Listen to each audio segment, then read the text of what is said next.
رحلة أول مصيف من الحاجات المهمة والممتعة في حياتنا وحياة ابننا، لكن في شوية حاجات لازم ناخد بالنا منها.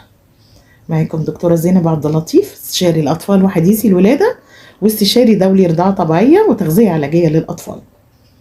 أولا عشان نطلع بابننا المصيف لازم يكون عمره عدى ال6 شهور عشان تكون مناعته أحسن ويقدر يتحمل التغيير في درجات الحرارة.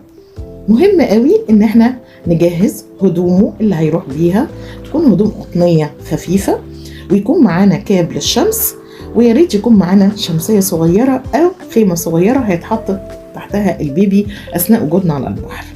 واحنا رايحين البحر شنطة البيبي مهم قوي نكون مجهزين فيها حفاضات كفاية، يكون فيها كريم تسلخات، يكون فيها واقي شمس مناسب لعمره، ويكون فيها المية والأكل المناسبين بتوعه هم الخاصين بيه.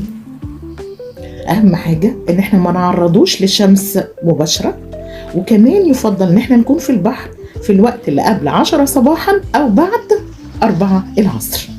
نرطب جلده كويس وما نحاولش نرهقه، وكمان نلاحظ عليه أي علامات للإجهاد أو للتعب.